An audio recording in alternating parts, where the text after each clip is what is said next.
auction these resources, or which we are exploring now, whether we can vest them in an oil company, national oil company, but play a very passive role as a passive investor and get a strategic developer to work within that company to take shares and to operate the company for us. That determination is being made. By September, we'll decide whether we will auction these future blocks and whether we'll do so with seismic or without seismic, or we'll invest the resources in a national oil company with a strategic partner. We've had a lot of interest from large operators in the Middle East for that sort of becoming a strategic partner. Now, we have not determined, because there has been a big issue that ExxonMobil and the others already have two large tracts of land and huge areas. So there's been a public issue about concentration. We are yet to determine whether we'd allow those existing operators, particularly in that block, the Stabroek block, to bid on, if we go the auction route, to bid on future auctions. Okay. So that determination will be made, but we're very mindful about the issue of concentration. But we also don't want to have less participants in the bidding process, the auction process. It could affect price. So those are the two variables between which we're trying to make that decision. Let's pivot a bit. You spoke about these new licenses or new fields being coupled with environmental or emissions criteria, for example.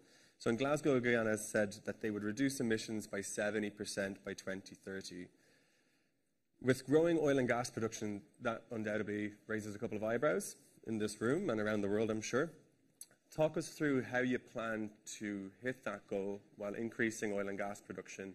And then if you could also talk to us about the previous target, because this target in Glasgow is less ambitious than the target that was set in 2016. Why is that different? What's changed since? Is it the oil and gas story that's changed that target? Give us some insight into that. Yes. So let me make a few points here. One, we're already net zero.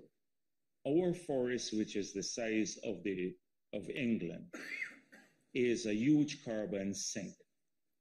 And so we're already at net zero. In fact, we're not at net zero. We play a positive role in extracting greenhouse gases from the atmosphere. Secondly, we support a carbon price, a global carbon price. We believe in early decarbonization of the world, and we don't believe in subsidies for fossil fuel. And we support those global positions. But the demand for fossil fuel rests largely with the developed world. That's where the demand is being driven. And they control the pace of demand. And therefore, they can control the decarbonization of the world. If they reduce demand, then you would have to supply less fossil fuel. My own position is that globally at this point in time, and this has been pointed out by everyone, the pace of introduction of renewables can't outstrip the growth in demand. And so for the conceivable future, once there is a demand for fossil fuel, we want to be part of that energy mix. We want to be part of that supply. And if anyone should be part of that supply, it should be countries in Africa, small countries like Guyana and Suriname, because our per capita GDP is now $9,000. With a struggle, we got it there. In the United States, it's over 70,000. We more need these resources than anyone else to transform our economies. So we don't believe we're betraying a net zero goal if we develop these resources. So coming back to the point about Guyana, it's already, our forest is a huge carbon sink.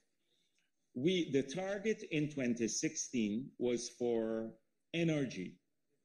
Now, The government at that time came into office and announced a 100% renewable energy target by 2025. No country in the world has achieved that. It was all a fairy tale target, impossible. And the fact is that they never had a single project in place to achieve the target. So it was just a paper target, just to satisfy and to look ambitious. This happens a lot globally with the target greenwashing. Now we returned to office in 2020, and we mapped out how we're going to achieve a 70% reduction in the energy sector through a combination of 3 projects that we are now on the stage of implementing. That is a massive project for solar energy, the gas to energy project that will come in by 2024, and a hydro project. Now, we will triple in the next 5 to 6 years, we'll triple the installed capacity of new power, cut the price of electricity by 50% in Guyana, where it's very high, and still achieve a 70% reduction in emission level from the current level, although we would have tripled capacity. And this is mapped out in our new low carbon development strategy, which we launched and which is now, we are now engaged in a public consultation process to finalize. So we believe that although we're going to be an oil and gas producer, we can still be globally responsible. We can work towards a net zero target and yet fulfill the energy needs of the world, and not give up our green credentials. Thank you. Let's talk about how you're going to share the wealth from this. You spoke about 800,000 barrels per day by 2025 or so. What do you anticipate earning from that as a country? And you guys don't have to look too far, a little bit to the west perhaps, to see how the sort of commodity curse can not benefit a nation. How do you plan to avoid that? How do you make sure that it's transparent along the way? You said about setting up the Sovereign Wealth Fund. How are you making sure that that is being monitored in a way that it can't be swindled and you need to take care of this revenue that you're taking in? So to recap, how much do you think you'll get from it? What are you going to do with it? Yeah, sure. So the prevailing condition in countries like ours has to be one of democracy. We have had our challenges in Guyana, a long history of undemocratic rule. With the international support, we managed to return to a democratic nation.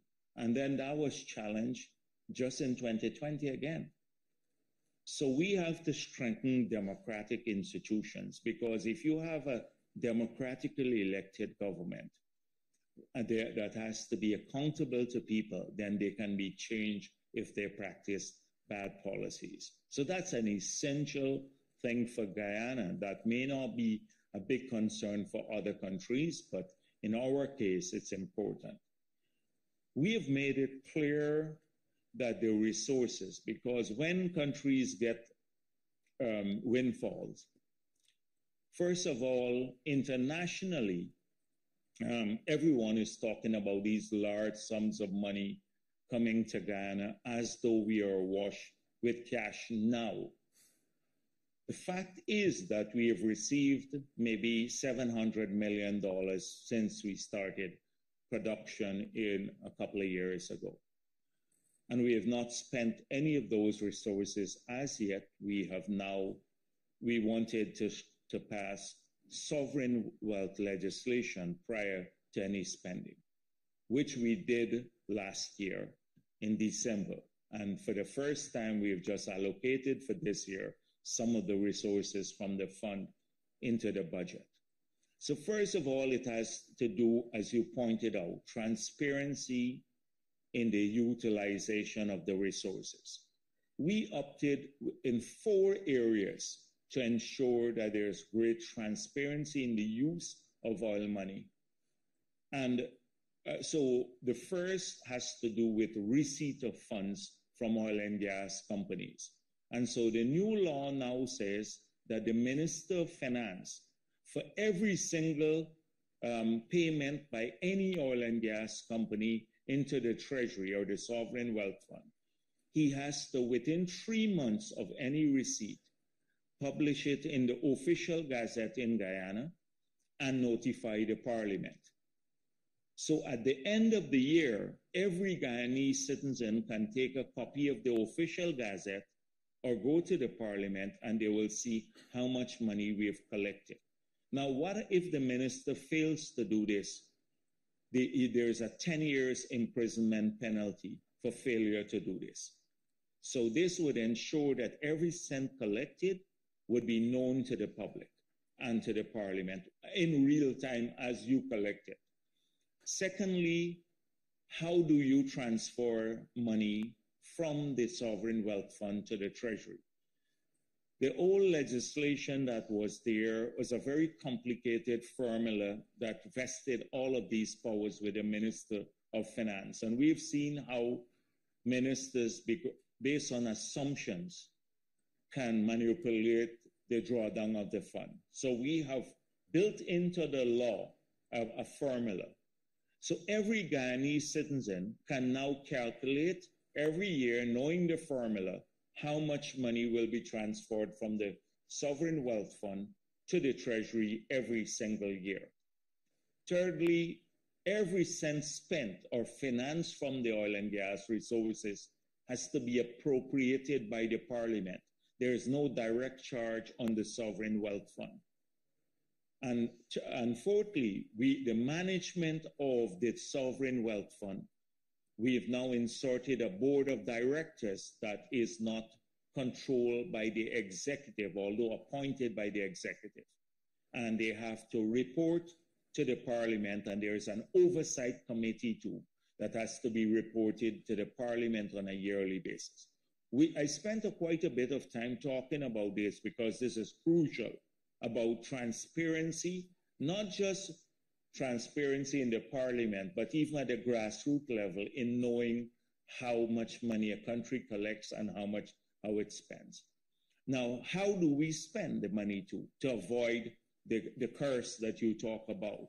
And we have outlined that clearly too. We said world-class education for our people, world-class healthcare, producing the infrastructure of the future, the ports, the power plants, the highways, the sea defenses, so that we can stimulate growth in other industries. And that is why we focus heavily on agriculture and economic diversification, because we believe, and then saving a substantial part of these resources.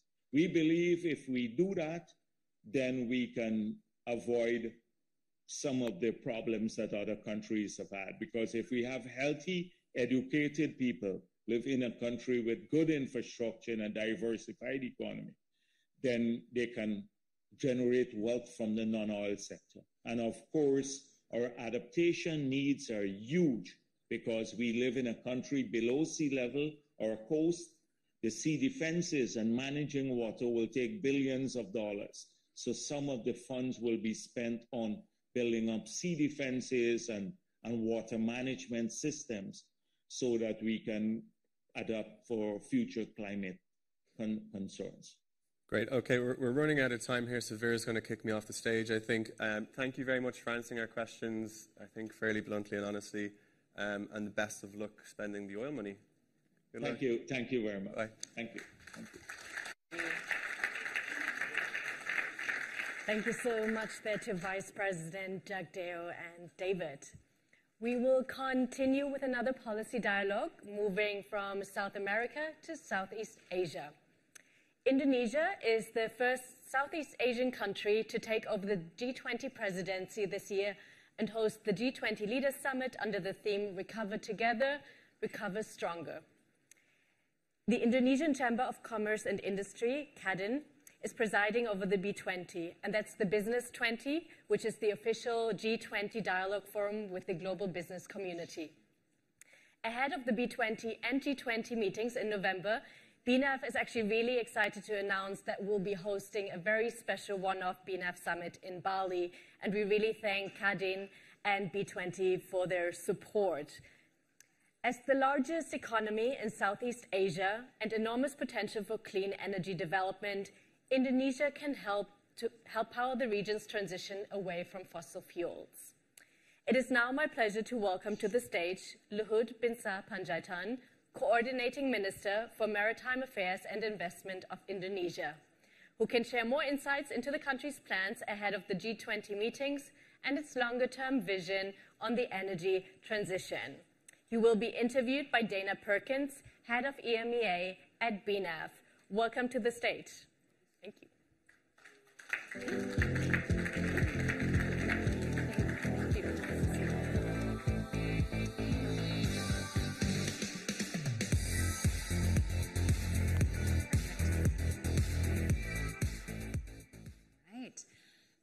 Hello, everyone. So